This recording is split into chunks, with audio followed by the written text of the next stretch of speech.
O que vem acontecendo? Deixa eu colocar meu óculos. O PPS, Partido Popular Socialista, e a ABLGTI,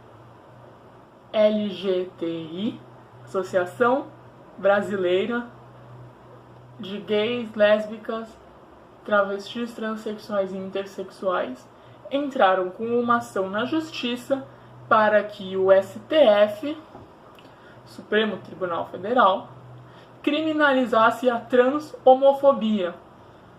Transhomofobia é o preconceito e ações que prejudicam outras pessoas baseadas nesse preconceito. Essa criminalização está sendo pedida ao STF porque, apesar disso ser trabalho do Congresso, o Congresso não está interessado nisso. A gente sabe muito bem o que os nossos deputados e senadores não estão nem aí para isso.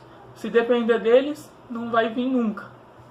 Então, esses dois órgãos, a associação e o partido, pediram que o STF transformasse a transhomofobia em crime enquanto o Congresso não decidisse isso. Por quê? Porque é uma questão de urgência. As pessoas LGBTI não podem continuar esperando a boa vontade do Congresso. Tem que ser feito agora, pelo menos temporariamente, até o Congresso conseguir decidir isso. Então, temporariamente tem que ter alguma coisa, não pode ficar na espera. Com esse pensamento que essa ação vai para o STF. Daí, hoje é domingo, dia 16 de janeiro de 2019. Essa semana que se passou agora, começou esse julgamento, a sessão, para o STF decidir se a transhomofobia tem que ser criminalizada, não tem que ser criminalizada, ainda não foi decidido. A sessão vai continuar na próxima quinta-feira, quinta ou quarta, no dia 20 da semana, essa semana em que o vídeo está sendo publicado, eu imagino. E o que houve até agora? Bom, começou a sessão, os ministros leram relatórios e os advogados de várias partes interessadas se manifestaram. Então vou falar um pouco sobre a manifestação de cada advogado, tá? Então, começando, o advogado do PPS e da ABGLT, que é o Partido Popular Socialista, e a Associação Brasileira de Gays, Lésbicas, Travestis e Transsexuais, o argumento dele foi de que se existe a criminalização do racismo, a criminalização da violência doméstica, se existem essas leis, elas foram feitas para proteger grupos minoritários. E os LGBT nada mais são do que um grupo minoritário. Então eles também merecem essa proteção. Se existe lei para todos os outros grupos minoritários, não tem nenhum motivo para não ter lei para esse grupo. Não tem motivo para só um grupo não ter proteção e os outros terem. Já o advogado da AGU, que é a Advocacia Geral da União, ele foi contra a criminalização sendo feita dessa forma que está sendo feita no STF. Ele diz que a criminalização da transhomofobia é um assunto que deve ser levado em pauta, sim, que deve ser considerado, que as pessoas trans ou homossexuais não merecem sofrer preconceitos nem ter menos proteção da lei. Só que ele diz que decidir isso pelo STF é errado, tem que ser feito pelo Congresso e ponto. Ele diz que não teve omissão do Congresso nesse quesito, que não teve demora, nada disso, que existem discussões sobre a transhomofobia no Congresso e que só não se decidiu ainda, mas só que não teve omissão nenhuma, que o pessoal deve esperar que o Congresso decida mesmo. Essa foi a defesa da Advocacia Geral da União. Já o Senado Federal veio dizendo que o que na verdade se quer aí não é uma criminalização da transhomofobia, porque a transhomofobia já é punida pela lei. Uma agressão que tem um motivo bobo já é punido mais do que uma agressão normal. Então, uma agressão por motivos torpes, por motivos sem valor, ela é criminalizada com mais empenho do que uma agressão normal, do que uma agressão por qualquer outro motivo. Entretanto, o que se procura é uma cristalização.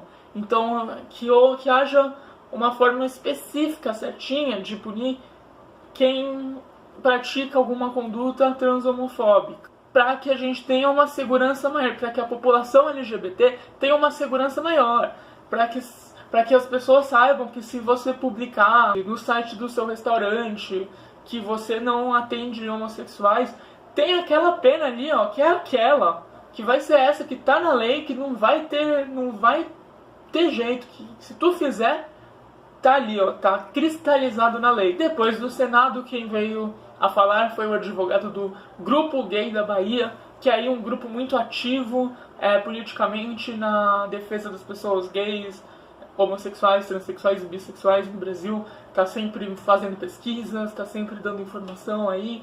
E o advogado desse grupo disse que existem avanços legais a respeito da proteção das pessoas trans e homossexuais e bissexuais, claro, mas nada de concreto. E agora eles querem alguma coisa de concreto. Tem a lei do torcedor de futebol, cara que vai no campo, cara que vai assistir jogo, e não tem uma lei para homossexual e transexual. Isso é meio absurdo mesmo. Então, por que alguns grupos estão sendo beneficiados e outros não? Fica claro que os homossexuais, transexuais e bissexuais merecem essa proteção. Em seguida, entrou o advogado de um grupo chamado Frente Parlamentar Mista da Família e do Apoio à Vida, e deu aí o argumento que eu acho que foi o mais fraco. Independente de eu concordar com a criminalização ou de eu discordar, esse argumento contra a criminalização foi super fraco. Se eu fosse contra a criminalização, eu estaria muito triste que alguém do meu lado seja tão ruim, deu um argumento tão ruim. O que o advogado dessa frente de apoio à família disse é que os gays no Brasil não são hostilizados, coisa nenhuma, não tem nada disso. Na verdade, o que ele disse é que os gays vão às capitais, ficam desfilando, tocando bumbo, ofendem a Jesus Cristo e ninguém faz nada contra ele. Então, de acordo com esse advogado aí da família, os gays não são hostilizados no Brasil, coisa nenhuma. Essa lei aí é um exagero e por algum motivo esse cara aí tá gastando o tempo e esforço dele pra prejudicar pessoas gays, não ganha nada em troca. Mas esse é um dos argumentos. Dos argumentos contra a criminalização foi o mais fraco. Há argumentos contra a criminalização que foram mais fortes. Com certeza esse deveria ser completamente descartado, porque não faz sentido. Existem aí números, existem aí casos. Inclusive, em outro momento dessa sessão, foram citados 420 casos de pessoas gays, lésbicas ou transexuais sendo agredidas ou assassinadas por serem quem são. Um depoimento começou com a citação de 420 casos, e aí me vem esse sujeito e diz que os gays não são hostilizados no Brasil. Bom, tudo bem, o cara tem o direito de falar a besteira que ele quiser, né? E aí foi feito esse depoimento lamentável. Em seguida, a advogada do grupo Dignidade defendeu que a criminalização da transhomofobia não iria cortar a liberdade de expressão, porque um dos argumentos mais fortes dessa discussão, uma das maiores polêmicas, é que se você criminalizar a transhomofobia, você vai estar tirando a liberdade de expressão de alguns grupos religiosos que gostam de dizer que ser gay é errado, que exaltam trechos bíblicos que dizem que é errado ser gay, que é errado ser transexual. E aí essa advogada do grupo Dignidade diz que não é bem assim. A liberdade de expressão deles está garantida. E que é diferente você pregar ódio e você falar alguma outra coisa. E vamos ser sinceros aqui, né? Dá pra você falar da Bíblia sem incitar ódio, né? São coisas que diferem. Ela aí tentou garantir que a criminalização não ia cercear a liberdade de expressão, e ela ainda diz que existe preconceito contra os evangélicos, que os evangélicos que estão ferrenhos aí contra a criminalização, né? E os evangélicos estão dizendo que isso é um preconceito contra eles, porque não querem mais que eles falem o que eles dizem. Ela diz que existe sim preconceito contra evangélicos, mas eles não morrem por conta desse preconceito. E os LGBTs sim morrem. A Associação Nacional de Juristas Evangélicos, a ANAJURI, em seguida veio justamente falar sobre a liberdade de expressão. O advogado da ANAJURI diz que existem trechos na Bíblia que podem ser considerados homofóbicos e que os evangélicos e qualquer outro grupo religioso não pode perder o direito de falar, de comentar, de pregar esses trechos.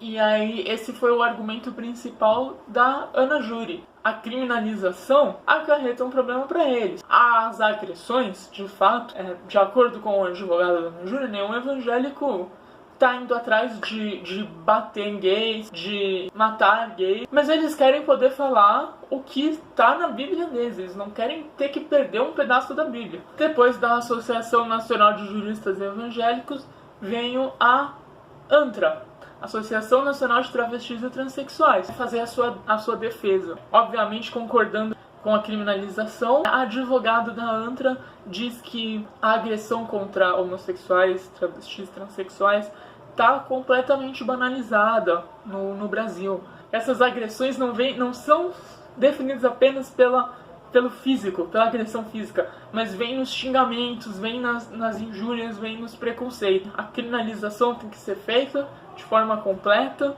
porque o preconceito, em geral, a noção de que as pessoas gays estão erradas é algo que vai degringolando e causa agressões físicas e causa assassinatos. Para a ANTRA, você tem que cortar o preconceito pela raiz para que não haja uma agressão contra esse grupo minoritário, que são os gays, travestis e transexuais.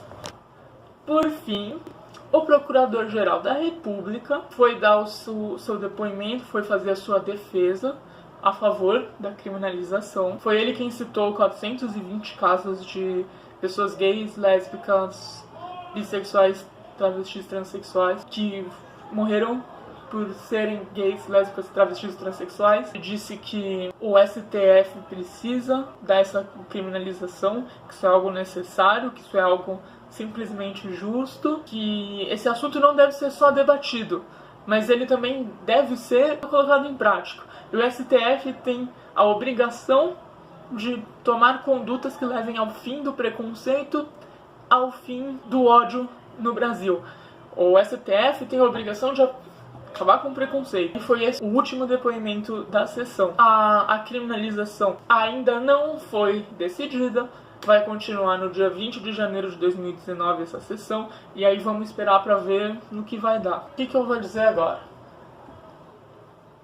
É muito louco, né? Que tenha um monte de gente religiosa num julgamento sobre homossexuais e transexuais. Não tem nada a ver. É a liberdade de expressão deles. Eles têm o direito de estar lá. Todos os grupos têm que ter direito de dar a sua palavra. Tudo bem. Só acho que é muito estranho. Me soa como uma coisa de má índole, certo? Não parece? Especialmente um grupo religioso, ou que não seja necessariamente religioso, mas tenha fortes influências religiosas, que é o grupo de apoio à família, que vai lá dizer que os homossexuais não são utilizados no Brasil. Isso é um absurdo, é ridículo, não devia ser mostrado uma coisa dessa. Uma pessoa dessa devia voltar para a escola da noção, que não tem noção falar uma coisa dessa na frente de vários grupos que estão aí tentando achar uma solução para esse problema, que é um problema sério que existe, de verdade. O pessoal tentando achar um equilíbrio, liberdade de expressão, defesa dos homossexuais. E aí me vem um cara desse falar que os homossexuais não são utilizados no Brasil. Não tem nada a ver, é uma loucura isso. Mas enfim, a minha opinião, né, cada um pode dar a sua opinião, é que liberdade de expressão é uma coisa muito importante, deve ser assegurada para todo mundo. E, sinceramente, eu gostaria que grupos religiosos que são contra a homossexualidade fossem calados. Eu adoraria que isso acontecesse. Mas eu não posso permitir que uma pessoa seja calada, porque a partir do momento que alguém é calado por uma força maior, eu também posso ser calado. Eu tô aqui dando a minha opinião no YouTube, de repente, imagina eu tomo um strike nesse vídeo porque o governo evangélico não quer me deixar falar mais sobre o assunto.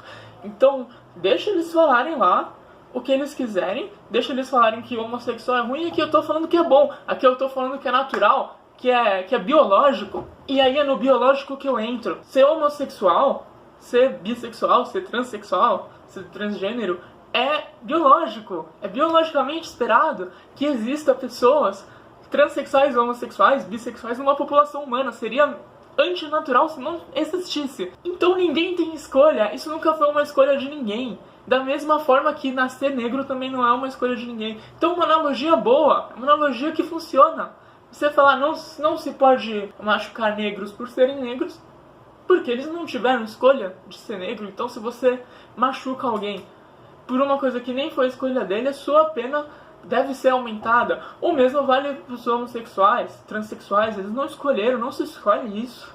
Isso é biológico. Aí entra o argumento de, se eu machucar o meu vizinho, se eu der um socão na cara dele, porque ele é muito feio, mas ele é branco, ele é cis, ele é hétero, eu vou ter uma pena X. Agora se eu quiser dar um soco na cara da minha vizinha que é travesti, aí eu vou ter uma pena X vezes 2, porque aquela porrada ali no cara foi porque ele é feio, mas ele não é de um grupo minoritário. E ela, se eu não gosto de travesti, eu bati nela. Por que aquele cara, esse cara que é branco, cis e hétero, ele não merece a mesma proteção que a pessoa transexual? Se alguém agrediu uma pessoa transexual no meu bairro, por ela ser transexual, isso vai causar um terror em mim. Isso vai me deixar com medo de sair de casa, vai aterrorizar todas as pessoas que fazem parte desse mesmo grupo. Agora, se alguém bater num cara que não é de um grupo minoritário, que é a maioria, isso não causa um terror específico em nenhum grupo. Isso causa um medo da violência. Mas o medo da violência todos sentem. Agora, você aterrorizar um grupo minoritário é uma coisa um pouco mais grave. A criminalização parece algo sensato, já que os outros grupos minoritários são todos protegidos por uma criminalização. O grupo dos LGBTI são um grupo como qualquer outro, eles também merecem. Vamos voltar a falar desse julgamento depois do dia 20, onde esperamos que saia uma conclusão. A analisaremos e falaremos mais sobre. Dê a sua opinião, fala o que você acha. Você acha que os evangélicos devem ser proibidos de falar sobre trechos homofóbicos da Bíblia? Ou você acha que eles devem ter o direito de falar? Até que ponto você acha que pode ir essa proibição ou não? Até onde o governo pode nos proibir de fazer coisas ou não pode? Tchau!